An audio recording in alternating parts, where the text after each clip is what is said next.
ऋषिकेश में सोमवार शाम गुजरात से आया परिवार हादसे का शिकार हो गया और थाना लक्ष्मण झूला क्षेत्र के गंगा और हेमवल नदी के संगम स्थल फूलचट्टी में गुजरात से आए परिवार के 3 सदस्य गंगा में डूब गए और हादसा गंगा में आचमन करने के दौरान हुआ और तीनों को गंगा में डूबता देख परिवार के अन्य लोगों में चीख पुकार मच गई और मौके पर पहुंची एसडीआरएफ, लक्ष्मण झूला पुलिस और जल पुलिस ने आनन फानन में बचाव अभियान शुरू किया, लेकिन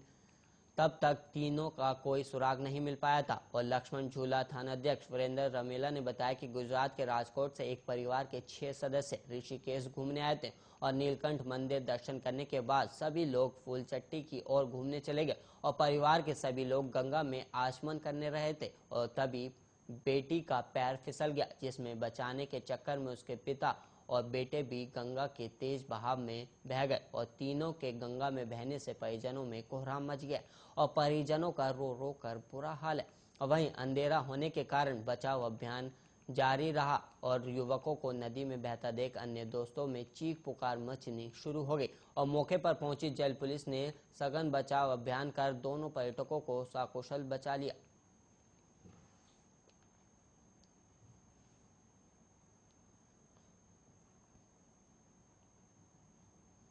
अब वहीं अंधविश्वासों के चलते दीपावली पर तांत्रिक उल्लू के अंगों से साधना करते हैं और ऐसे में राजाजी टाइगर रिजर्व में बड़ी संख्या में उल्लू के शिकारी सक्रिय हो जाते हैं और इसके लिए टाइगर रिजर्व के सभी 10 रेंजों में गश्त बढ़ा दी गई है और इस बार संवेदनशील इलाकों में ड्रोन कैमरे से शिकारियों की निगरानी की जा रही है। और टाइगर रिजर्व बेशक डीके सिंह ने बताया कि चीला,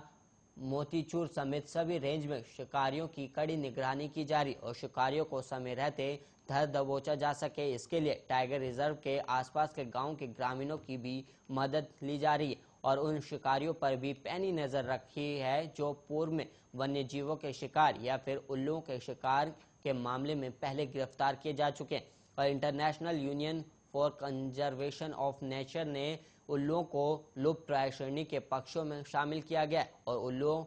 भारत समेत दुनिया के तमाम देशों में तेजी से विलुप्त हो रहे हैं और इनके संरक्षण को लेकर केंद्रीय वन, पर्यावरण और जलवायु परिवर्तन मंत्रालय की ओर से तमाम योजनाएं भी संचालित की जा रही और वन्य जीव संरक्षण अधिनियम 1972 में भी उल्लुओं का शिकार करते पकड़े जाने पर 3 साल की सजा और 25,000 रुपए जुर्माने का प्रावधान है।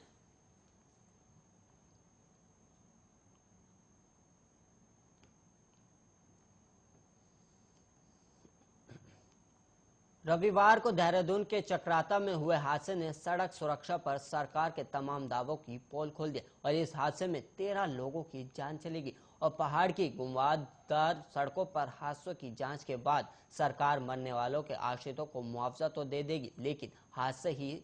ना हो इसके लिए प्रभावशाली कदम उठाए जाने की दरकार है। और कहने को भारी भरकम अमल है वाहनों लाइसेंस की जांच और ओवरलोडिंग रोकने के लिए, लेकिन हर बार हादसों के बाद सरकार जांच के बाद मुआवजे बांटने के बाद अपनी आंखें बंद कर लेती और हालत पहले जैसे रहते और वो वजह भी बदसूरत मौजूद रहती है और जिनसे हादसे होते हैं। और सड़क सुरक्षा के तमाम दावों के बावजूद उत्तराखंड की सड़कों पर हादसे थमने का नाम नहीं ले रहे और शायद ही साल का कोई महीना हो जब ऐसे हादसे नहीं हो रहे और राज्य की ग्रामीण सड़कें तो बेहद घातक और जानलेवा साबित हो रही और सड़कों हादसे के आंकड़ों पर नजर दौड़ाते हैं तो वो चिंता में डाल देते हैं। और परिवहन विभाग के आंकड़े बता रहे हैं कि पिछले 6 सालों में सितंबर महीने तक उत्तराखंड में 7,993 हादसे हो चुके हैं, जिनमें 5,028 लोगों की जान जा चुकी है। और पिछले 5 सालों का तुलनात्मक अध्ययन करने पर पता चलता है कि उत्तराखंड हर साल औसत 1,322 सड़क दुर्घटनाएं हो रही, जिनमें 8,038 लोग मारे जा रहे